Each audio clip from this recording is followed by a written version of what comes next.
ચોરી અને એના ઉપર સીનાચોરી હર્ષ સંઘવીએ ગઈકાલે મારા ઘરે પોલીસ મોકલી, મારા પરિવાર સાથે ગેરવર્તન કર્યું અને એ વાતનો મેં ભાંડો ફોડ્યો જગ જાહેર. તો સાંજ સુધીમાં એક બનાવટી એઆઈ ઓડિયો વાયરલ થઈ ગયો. અરે વાહ, એક વાયરલ તમને બધી ખબર પડી જાય. અમે તો આખા વર્ષમાં તમારા ઉપર 100 પ્રકારના મુદ્દા ઉપર આંગળી ઊંચી કરી. નમસ્કાર મિત્રો, અમે તમારા વિરુદ્ધમાં કીધું કે તમે ડ્રગ્સના કારોબારની અંદર તમારી આખી પાર્ટી સંડોવાયેલી છે, કેમ અમારો ઓડિયો ના આવ્યો? તો મિત્રો ચાલો અમે તો કીધું કે હર્ષ સંઘવી 8 પાસ કેમ ઓડિયો ના આવ્યો મારો? કહી રહ્યા છે ચોરી અને એના ઉપર સીનાચોરી હર્ષ સંઘવીએ ગઈકાલે મારા ઘરે પોલીસ મોકલી, મારા પરિવાર સાથે ગેરવર્તન કર્યું અને એ વાતનો મેં ભાંડો ફોડ્યો જગ જાહેર. તો સાંજ સુધીમાં એક બનાવટી એઆઈ ઓડિયો વાયરલ થઈ ગયો. અરે વાહ, તમને બધી ખબર પડી જાય છે. અમે તો આખા વર્ષમાં તમારા ઉપર 100 પ્રકારના મુદ્દા ઉપર આંગળી ઊંચી કરી છે. અમે તમારા વિરુદ્ધમાં કીધું કે તમે ડ્રગ્સના કારોબારની અંદર તમારી આખી પાર્ટી સંડોવાયેલી છે, કેમ અમારો ઓડિયો ના આવ્યો? અમે તો કીધું કે હર્ષ સંઘવી 8 પાસ છે, કેમ ઓડિયો ના આવ્યો મારો એમાં? અમે તો કીધું કે આ ડફોળ છે, કેમ ઓડિયો ના આવ્યો? ડફોળ છે એવી વાતચીતની પુષ્ટિ કરતો. અમે તો કીધું કે દારૂના હપ્તા તમારા ભાજપ વાળા કમાય છે, કેમ ઓડિયો ના આવ્યો? તમારા ઉપર જ્યારે અમે સવાલ ઊંચો કર્યો, સવાલ ઉઠાવ્યો, ત્યારે તો કોઈ ઓડિયો ના આવ્યો કે હા આ વાત સાચી છે. અને જ્યારે મેં એમ કીધું કે મારા પરિવારને હર્ષ સંઘવીએ પોલીસ મોકલીને હેરાન કરવાની કોશિશ કરી છે, તો સાંજે છે એક બનાવટી ઓડિયો વાયરલ કરવામાં આવ્યો. કઈ વાંધો નહીં, કરો વાયરલ. જનતા બધું જ જાણે છે કે સાચું શું છે ને ખોટું શું છે. સાચી વાત તો એ છે કે અત્યાર સુધીમાં 100 કરતા પણ વધુ એફઆઈઆરો કરી અને હર્ષ સંઘવીએ આમ આદમી પાર્ટીના કાર્યકર્તાઓને જેલમાં પૂરવાનું કામ કર્યું. પણ કઈ વાંધો નહીં, અમે કોઈ તમારાથી ડરતા નથી કે અમે કોઈ તમારાથી કઈ ભાગી જવાના નથી. તમારે અમારી ધરપકડ કરવી હોય તો આ ખુલ્લેઆમ જ ફરીએ છીએ, જ્યારે કરવી હોય ત્યારે કરી શકો છો. ડરપોક કઈ અમે તમારા જેવા ડરપોક કે કાયર માણસ નથી. અમે તો લડનારા હિંમતવાન માણસો છીએ.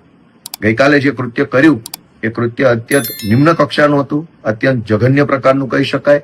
અને ચોરી ઉપરથી સીનાચોરી કે એક તો મારા પરિવારને હેરાન કરવા, ધાકધમકી કરાવવા માટે તમે પોલીસ મોકલો છો અને ઉપરથી પાછો ઓડિયો બનાવવાનો. અને ઓડિયો પણ 8 પાસ ને છાજે એવો ઓડિયો છે. કોઈ ડફોળ માણસ, હલકી બુદ્ધિનો માણસ, નિમ્ન કક્ષાની વૃત્તિ ધરાવતો માણસ જેવો ઓડિયો બનાવે એવો ઓડિયો છે, જેમાં કહેવાતો જે કોઈ ભાઈ છે સામેવાળો એ પાછો મને કાયદાનું જ્ઞાન આપે છે કે હમણાં ઓલો નવો નિયમ આવ્યો છે, એમાં ઘરના ફોટા પાડશે, પછી એ ફોટા અપલોડ કરવા પડે. અરે ભાઈ 8 પાસ, આવું જ્ઞાન મને કોને આપવાની જરૂર છે?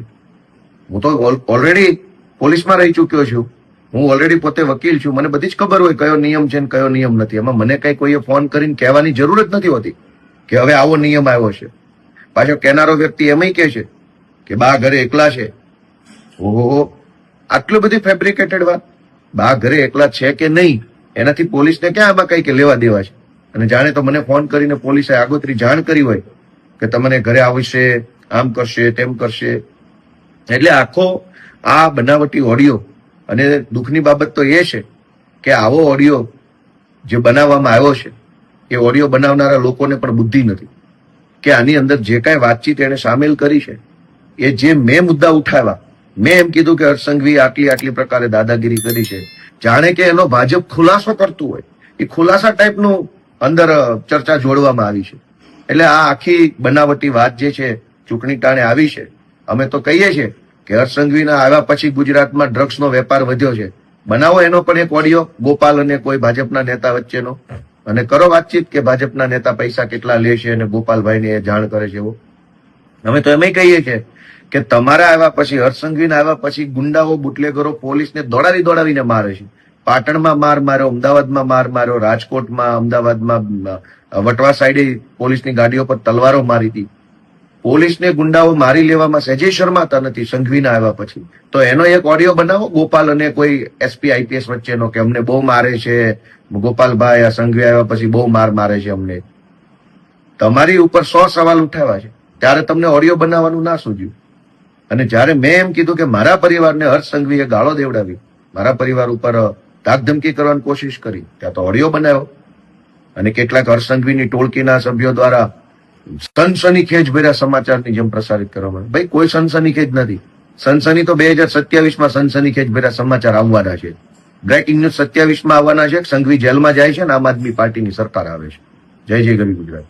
સાંભળ્યું તમે, ઇટાલિયા સીધું કહી રહ્યા છે આ ઓડિયો સંપૂર્ણ બનાવટી છે અને અહીંથી મામલો વધુ ગરમ બન્યો છે. ગોપાલ ઇટાલિયાનો આરોપ છે કે તેમના પરિવારને હેરાન કરવા પોલીસ મોકલવામાં આવી અને પછી ધ્યાન ભટકાવવા માટે ફેક ઓડિયો વાયરલ કરાયો. ઇટાલિયા તો એટલે સુધી કહી રહ્યા છે કે અમે કોઈથી ડરતા નથી, ધરપકડ કરવી હોય તો ખુલ્લેઆમ કરો અને સાથે જ સરકાર પર ગંભીર આક્ષેપોનો વરસાદ પણ કર્યો છે. હવે સૌથી મોટો સવાલ, આ વાયરલ ઓડિયો ક્લિપ સાચો છે કે ખરેખર ફેક, ખોટો છે, બનાવટી? કોણ બોલે છે સચ્ચાઈ અને કોણ કરે છે રાજકારણ? તમને શું લાગે છે કોમેન્ટ બોક્સમાં જરૂરથી જણાવજો અને વિડીયો વધુમાં વધુ શેર કરજો જેથી તમામ લોકો સુધી માહિતી પહોંચી રહે. અને આવી જ માહિતી માટે વાયરલ વંટોળ યુટ્યુબ ચેનલને સબસ્ક્રાઇબ કરો. વિડીયો ગમ્યો હોય તો લાઈક શેર જરૂરથી કરજો. જય હિન્દ, જય ભારત.